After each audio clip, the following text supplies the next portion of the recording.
Okay, Ecclesiastes. I've been warned about making references to books and movies and such like that, because most of the times people, I don't know, they may not know that reference. Or, they don't know what book I'm talking about. And so sometimes you do, sometimes you don't. But if you don't get the reference, then perhaps the study that I'm doing might not connect. So I'm going to try it again and see if I can get it right this time. Has anybody ever seen the movie They Shoot Horses, Don't They? It's always Kathy. Kathy and I are kindred spirits, movie lovers. It was a movie that came out in 1969. It starred Jane Fonda, and it's about these dance marathons that they used to have in like the 1920s and 30s, I guess, where the people would come and they would see how long they can stay on the dance floor and keep dancing. And the music would continue to play, and it would go on for hours and hours and hours. And in the movie, these people, they get a cash prize if they're the last ones. And most of the story centers around these really desperate people. Things are just not right with them, and they figure, if I can just win this, I'll be okay. I mean, we've heard that. Now we have the lottery, right? So as the movie is going on, more and more people drop off. So I think somebody dies of a heart attack on the dance floor. There's a crowd of people that watch and get food and stuff like that. So it's not so much a contest. It's really a show. It's really a show. It's probably not unlike watching Dr. Phil or Judge Judy. It's like you watch these miserable people on TV, and you say to yourself, boy, I'm so glad that I'm not them, right? And so at the end of the movie, the last line actually is the MC, the Master of Ceremonies. He's out there and he's on the microphone, and he's been on the microphone most of the movie. And he calls this out. He calls this out, and he says, "Here they are again, folks. These wonderful, wonderful kids, still struggling, still hoping. As the clock of fate ticks away, the dance of destiny continues. The marathon goes on and on and on. How long can they last?" And then the movie ends. I won't tell you why the movie is called They Shoot Horses, Don't They? But that is somewhat integral to the end of the movie as well.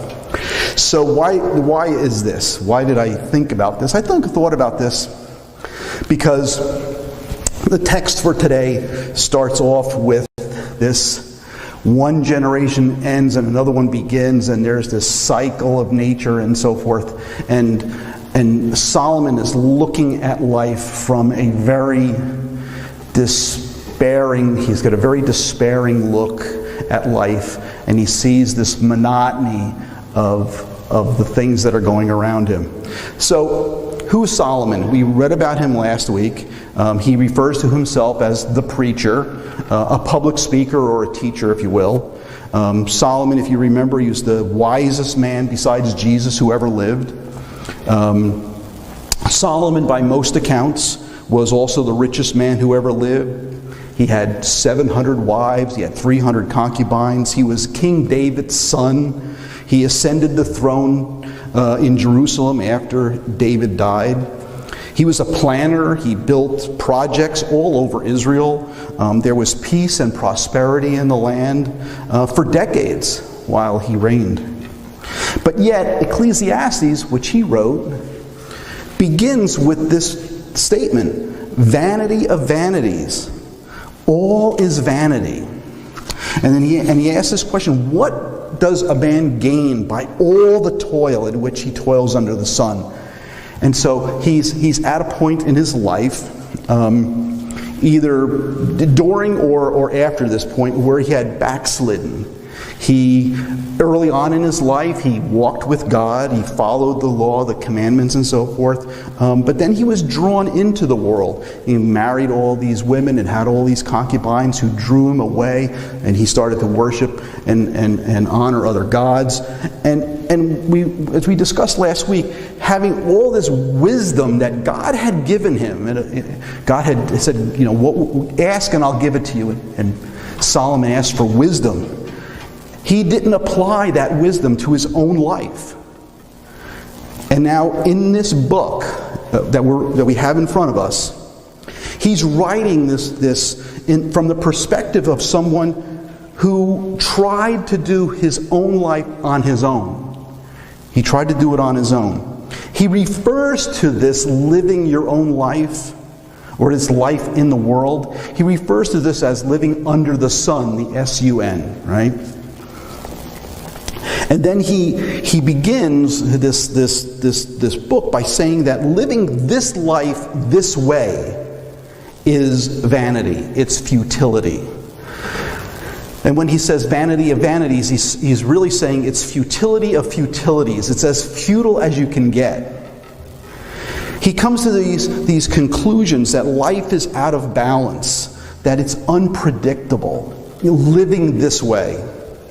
That at the end of it all, he asks, what do we really profit? What do we have to show from all that we go through in this life? What do we have? What is left when it's all over? And from this, if you look at life that way, and if you ask those questions, life becomes increasingly pessimistic and depressing. Ecclesiastes asks this question, or questions. It says, is this all that there is?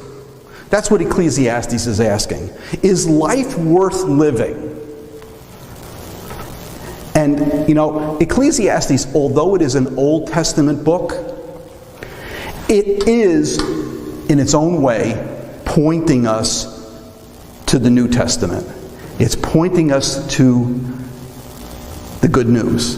It's pointing us to the gospel. Because as you read it, if you reflect on it, you might turn around and see yourself in the book, and you might say, yes, what is this all about?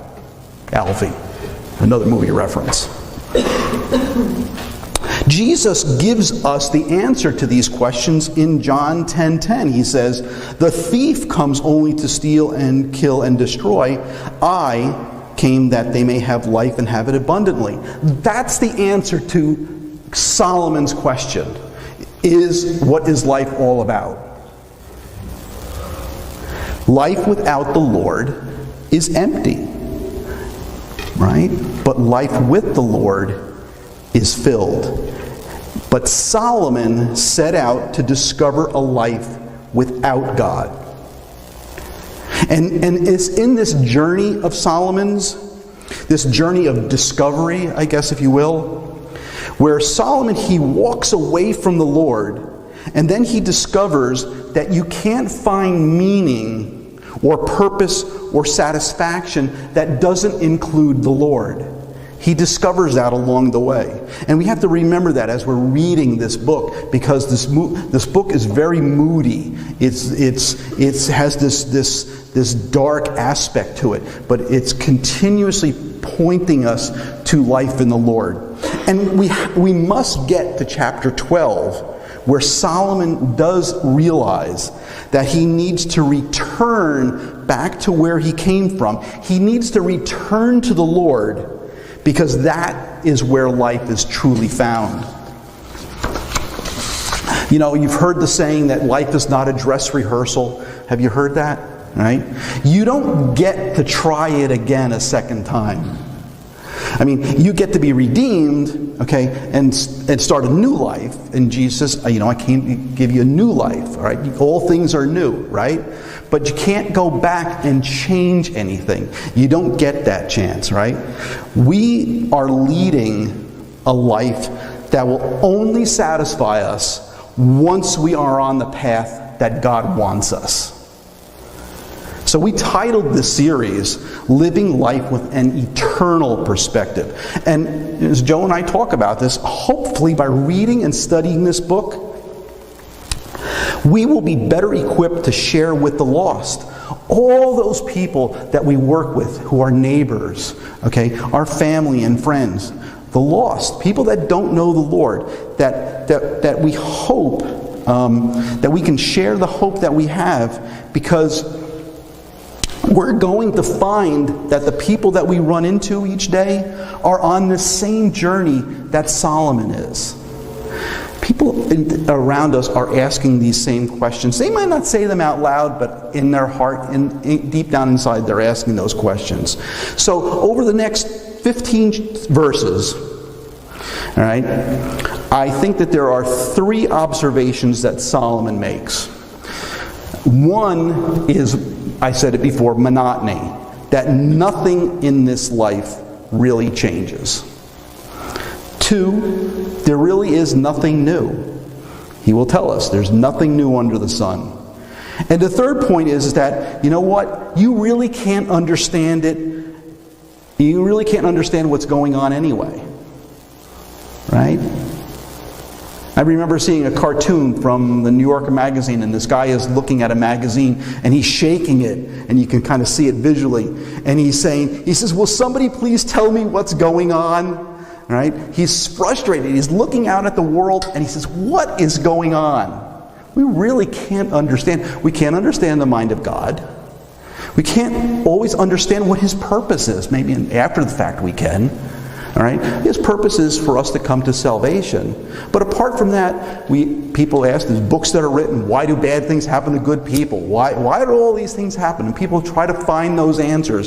And we'll get on that in a moment. But the thing is that what Solomon comes to the conclusion is that, you really can't understand the world.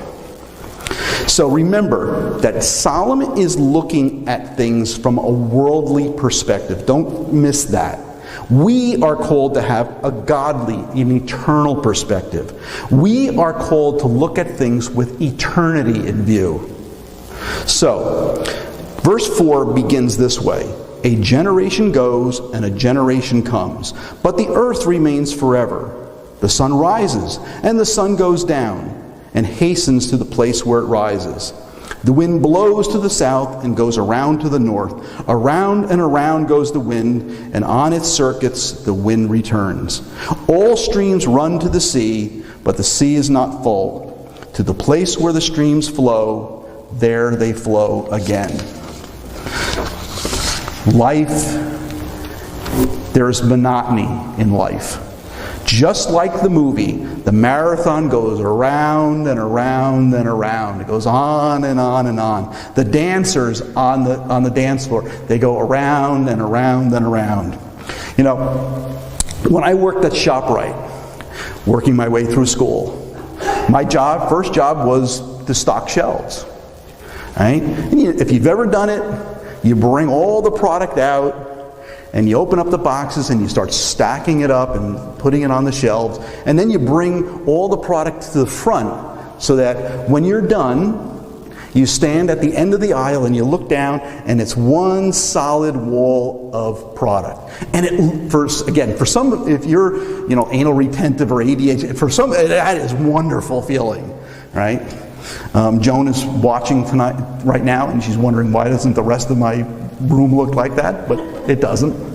And you had one solid wall of product, and that only lasted until the customers came, and then you would look at your work and it was all disorganized again, and you had to start all over again. And that's what Solomon is looking at. It goes around and around and around. Right? He observes that people die, people are born. A generation comes and a generation goes. There's a cycle of nature. The seasons. Winter, spring, summer, fall, and it starts all over. He looks at that. Right? And we go from one generation to the next, and the earth keeps going. The earth keeps going. Right? The sun rises and the sun sets. I wish that Levi were here, because his favorite movie is Fiddler on the Roof. And there's a song in Fiddler on the Roof that says, "Swiftly fly the years, one season following another, laden with happiness and tears." Right? Anybody that's familiar with Ernest Hemingway wrote a book, took this verse, one of these verses, "The sun also rises." Right? He got that from Ecclesiastes. Right? Ernest Hemingway writes these books, searching for meaning of life, and I think he died at the age of 61, committing suicide with a shotgun. Ernest Hemingway. The sun also rises. The wind blows around and around from the north to the south. The water comes down as rain, and it fills the lakes and the streams, right? And the water flows from the streams to the rivers to the sea. And then the water evaporates and becomes clouds, and the clouds release the water as rain, and the cycle starts all over again. And a generation comes and a generation goes. And you know, all this will happen whether we're here or not. Governments will rise and fall. Empires are built up and empires are destroyed. And the earth continues without interruption. And the monotony comes when you look at things horizontally, as Solomon did, and you ask yourself the question, how does my life fit in all of this? To Solomon's point, if you've ever been to a cemetery, from a worldly perspective, this is where you're going to end up. The rich and the poor, the weak and the powerful, they're all going to end up there. But the earth continues on. Right? He writes, "All things are full of weariness. Man cannot utter it. The eye is not satisfied with seeing, nor the ear filled with hearing. What has been is what will be, and what has been is what will be done. And there is nothing new under the sun. Is there a thing of which it is said, 'See, this is new'? It is already in the ages before us. It has been already in the ages before us. There is no remembrance of former things, nor will there be any remembrance of later things yet to be among those who come after." In the 1960s, 70s, the prophet of that time, Mick Jagger, sang, "I can't get no satisfaction." The advertising industry in this world preys on our dissatisfaction. Thomas Edison invented the phonograph.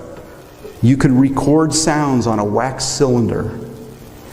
And then came discs, and reel-to-reel tapes, and cassettes, and 8-tracks, and CDs, and Bluetooth. Technology advances are great. I remember having this conversation with someone once about computers. And says, "You only have a 1 megabyte drive in your computer? I have a 1 gigabyte drive in my computer.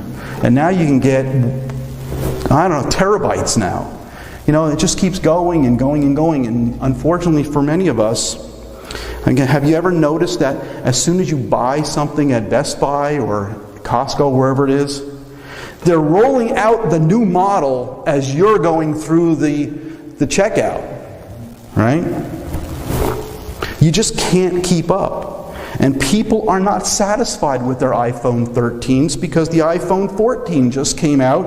But, oh, you know what? Maybe I'll just wait for the iPhone 15 because I'm not satisfied. When we get to chapter 3, Solomon observes that God has put eternity in our hearts. And perhaps what was happening here is that Solomon is searching to understand is that satisfaction can't be found in worldly things, but only in eternal things. On the Sermon on the Mount, Jesus taught us this. He says, Do not lay up for yourselves treasures on earth, where moth and rust destroy and where thieves break in and steal, but lay up for yourselves treasures in heaven, where neither moth nor rust destroys and where thieves do not break in and steal. For where your treasure is, there your heart is also. I always remember Ronnie always talking about looking at junkyards and seeing automobiles there, cars that at one time were someone's pride and joy. And now they're there on a pile rusting away. I can imagine Solomon going through this journey searching for answers. And I remember Solomon is a man who was the wealthiest man who ever lived by most accounts. And he could have anything that he wanted. Anything he wanted. If he saw it, he could have it. Right? But yet here is Solomon throwing up his hands and thinking, something is wrong here. Life is a drag. And there's no satisfaction. I can't get no satisfaction. And you know what? According to Solomon, it doesn't really matter. Because you know what? No one will remember anyway. Let me ask you a question. Who won the Super Bowl last year? If you're a sports fan, maybe you would know this. If you're not, you wouldn't know it. Who won the Los Angeles Rams? Actually, I had to look it up. I didn't remember, and I watched it. Who won the World Series last year? The Houston Astros, according to Google anyway, right? 100 years ago, who was the President of the United States? I think it was Calvin Coolidge, but who knows, right? Right? 100 years from now, here's something to be more depressing if you didn't get there already, is that you and I and most everyone else that we know will be forgotten. I mean, our sermons are on YouTube. I don't know if YouTube is going to be around in 100 years. I don't know if anybody's going to be around in 100 years. Right? But what's the point of this? The fruit that you leave behind. That's what we're after here. What is the fruit that you're leaving behind?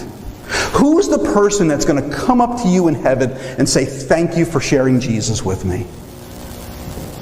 That will be remembered. God writes that down, I think. I don't know, right? He looks down and he's so proud of the things that are done that are treasures in heaven. What do you think those things are? I've been handing out tracts at the mall, at the Freehold Mall. And sometimes you get to speak to someone, sometimes not. Sometimes you get to share the gospel. I was advised by someone not to look in the garbage cans after we left. But as I was walking out, probably each night I guess, but as I was walking out, I would notice one or two tracts on the floor where someone just discarded them.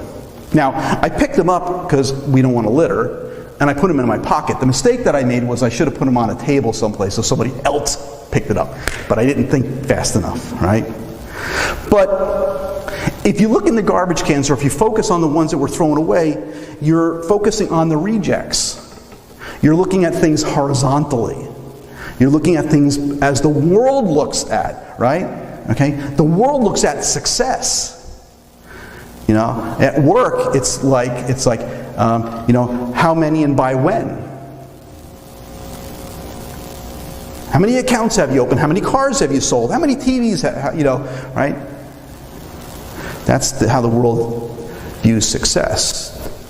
Tony, who was at this church, used to tell us,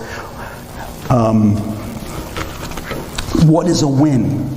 What is a win? When you have an event, when you have something, what is a win for you? Right? Sharing the gospel is the vertical. Looking at the rejects is the horizontal. Even at the end of the day, counting how many you gave out is horizontal. Right? The fruit might be the one person who reads the tract and is moved to respond to the gospel. That's the one. Right?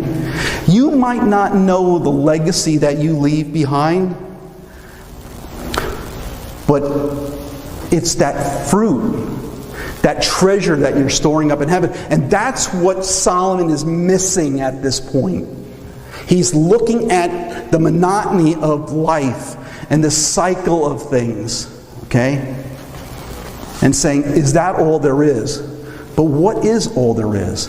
All there is our relationship with God and sharing that with others.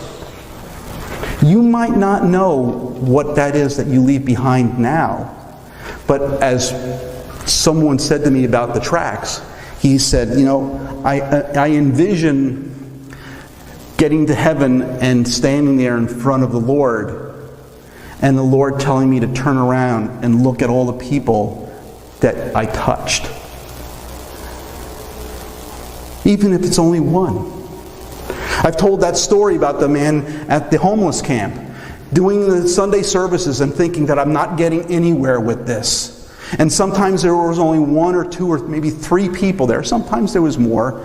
And walking away on a Sunday and thinking I'm not doing any good. Until 6 years later, I run into him at another church.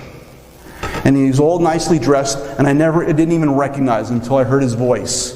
And he introduced himself as Brian, the guy from the homeless camp. And he remembered the messages. And he had cleaned himself up, and he was over at Keswick getting help for his addiction. And God saying to me that day, don't ever think that my word comes back void. You don't know what the fruit is. I even had that question to you last night. I just like to know that I'm doing something good. And you said, you are. Right? Even last night. He continues on in verse 12, I, the preacher, have been king over Israel and Jerusalem, and I applied my heart to search out by wisdom all that is done under heaven. It is an unhappy business that God has given to the children of man to be busy with. I have seen everything that is done under the sun, and behold, all is vanity and striving after wind. What is crooked cannot be made straight, and what is lacking cannot be counted. I said in my heart, I have acquired great wisdom, surpassing all who were in Jerusalem before me. And my heart has had a great experience of wisdom and knowledge. And I applied my heart to know wisdom and to know madness and folly. I perceive that this also is but a striving after wind. For in much wisdom is much vexation, and he who increases knowledge increases sorrow. So here is Solomon, preacher and king. He's going to seek answers to his questions, and he's going to apply his heart, his first mistake. The answer he's going to search for, the answer to life, the universe, and everything. But without God, Solomon sees that this is a vexing, an onerous, a tiring thing. Now, Solomon was a smart guy, don't get me wrong. And he approached this task as, hey, you know what? I'm smarter than everybody else. I'm the smartest guy in the room, and I'm going to solve this thing that we call life. And there are a lot of smart people in this world and a lot of books on bookshelves that'll tell you how to live. But without God, it's all vanity. It's striving after the wind. Sure, you know what? You can find some satisfaction in the world, right? You could buy some of those books on weight loss and how to run a business and how to declutter your life, and they're all good. They'll all help you out. They'll get you organized, right? And they'll probably improve your life. But what about your heart? He writes, what is crooked cannot be made straight, and what is lacking cannot be counted. In C.S. Lewis's book, Out of the Silent Planet, he uses this word bent. And I didn't catch this until I read this in Ecclesiastes. What is crooked cannot be made straight. And Joe, we can talk about it later, see if I've got this right. But when he talks about things that are bent in his book, he's talking about things that are corrupted or fallen. They're crooked. Our heart is crooked. Our heart is bent. All right? So when Solomon says what is crooked cannot be made straight, I think he's talking about the condition of our heart. The heart is deceitful. So when Solomon tries to apply his heart rather than seeking God, the answer is elusive. He can't. It's striving after the wind. He's trying to catch something that can't be caught. Do you ever try to catch smoke? You can't catch it, right? People look to their hearts for answers, but their heart is deceiving them. Only God can straighten out what sin has made crooked. You know, we're sitting here in this room and we should understand, right, what salvation is all about, that we can't save ourselves, and that's why Jesus came and died on the cross, right? When the disciples asked Jesus, after he spoke to the rich ruler, they asked him, who then can be saved? And we read that Jesus looked at them and said, with man it is impossible, but not with God. For all things are possible with God. We can't save ourselves. And Solomon can't find the answers looking in the world. That's the point of Ecclesiastes, right? Now, one of the, don't get me wrong. I'm all for learning and education, okay, and reading about things. That's all great, all right? But what Solomon is saying is that, you know what? The more I looked and the more I read and the more I studied, the more questions that I had. And I couldn't find the answer. What was the question? Is life worth living? He said, I can't find that anywhere that I'm looking in this world. And that question can't be answered in the world. It can only be answered by God. The answer to the condition of our heart will not be found without the Lord involved. You know, I marvel at all those talking heads that you see on television. And they're pondering about what the condition of the world is. Right? They're looking for answers. And they're never going to find them until they seek God first. Right?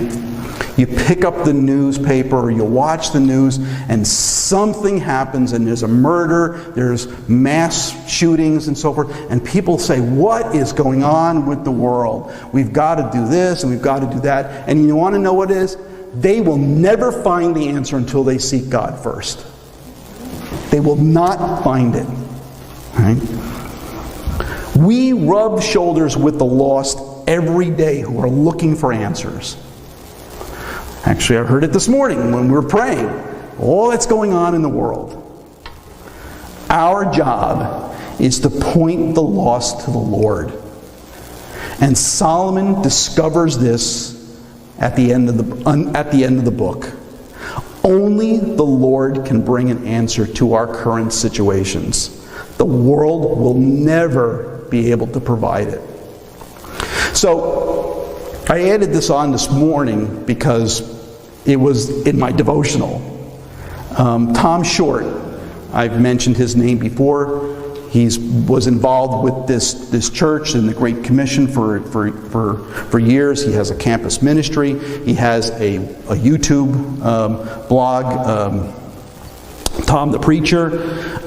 His devotional was called A Simple Way to Let Jesus Shine Through You. And he read from John 1, verses 4 and 5, which we read this morning. In him was life, and the life was the light of men. The light shines in the darkness, and the darkness has not overcome it. Now, paraphrasing from Tom, we would say that the world is in darkness, wouldn't we? It is dark times. But you want to know something? The world has been dark since the fall. The world has been dark since Adam and Eve sinned and were cast out of the garden. In John chapter 8, Jesus tells us, I am the light of the world. Whoever follows me will not walk in darkness, but will have the light of life. And then Jesus then tells us in the Sermon on the Mount that we are the light of the world. A city set on a hill cannot be hidden. The light that shines from Jesus now shines through us.